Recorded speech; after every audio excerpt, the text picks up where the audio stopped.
नमस्कार बंधुरा आबार चले एसेছি परवर्ती रेसिपि निये और आज चले एसेছি दारुण स्वादे बाटा माछेर झाल रेसिपि निये। এইভাবে বানিয়ে ফেলুন, খুব সহজেই বাটা মাছের ঝাল আর খেতে তো অসাধারণ হয়। তো চলো এবার ভিডিওটা শুরু করা যাক। এখানে আমি নিয়ে নিয়েছি 350 গ্রাম বাটা মাছ। মাছগুলো খুব বেশি বড় না, একটু ছোট সাইজেরই। মাছগুলো আমি ভালো করে কেটে ধুয়ে নিয়েছি। এবার এর মধ্যে লবণ আর হলুদ মাখিয়ে নেব।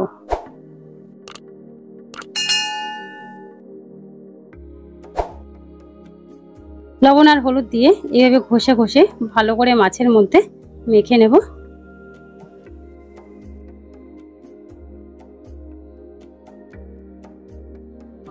এবার এখানে গ্যাসের উপরে কড়াই বসিয়ে দিয়ে দিয়েছি 3 টেবিল চামচ সরষের তেল।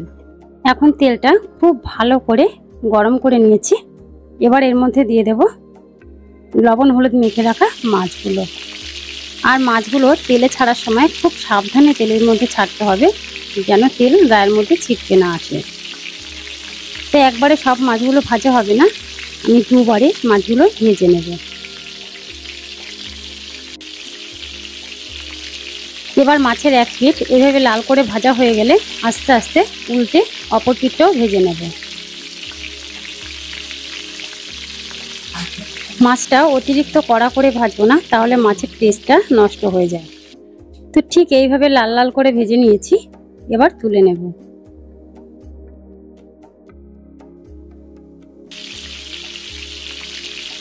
এবার একই তেলের মধ্যে পরবর্তী মাছগুলো ভেজে নেব।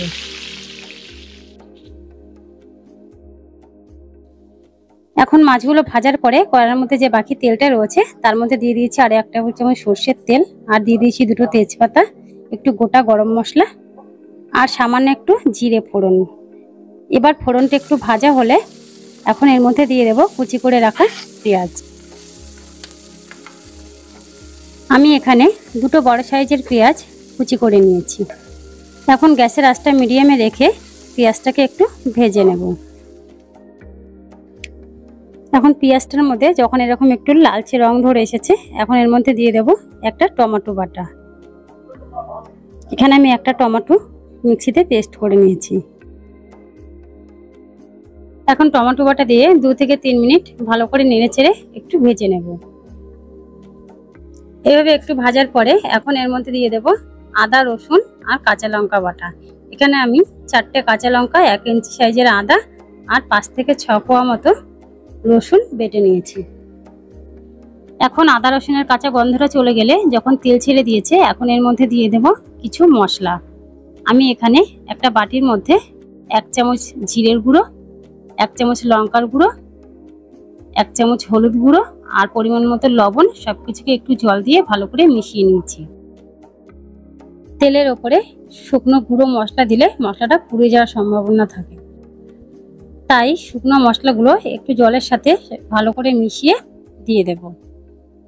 এতে করে মশলাটা খুব ভালো করে কষানো হবে। এখন গ্যাসের আঁচটা কমিয়ে দিয়ে মশলাটাকে কিছুক্ষণ কষিয়ে নেব।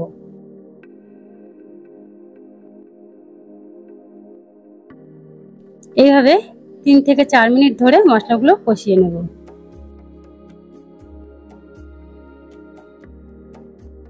এখন সবকিছু ভালো করে কষানো হয়ে গেছে। এখন এর মধ্যে দিয়ে দেব সরষে বাটা। আমি এখানে 3 চামচ সরষে বেটে নিয়েছি। এখন সরষেটা ভালো করে মিশিয়ে নেব। এবার দিয়ে দেব জল। এখানে যে বাটিটার মধ্যে সরষে বাটা ছিল সেই বাটিটাই ধুয়ে আমি আরো 1.5 কাপ জল দিয়ে দিয়েছি। এবার জলের সাথে মশলাটা ভালো করে মিশিয়ে নিচ্ছি। এখন ঝোলটা ফুটে উঠলে এবার দিয়ে দেব ভেজে রাখা মাছগুলো। এখন মাছগুলো দেওয়ার পরেও আরো কিছুক্ষণ রান্না করে নেব। এবার ঝোলটা শুকিয়ে গ্রেভিটা অনেকটাই ঘন হয়ে গেছে।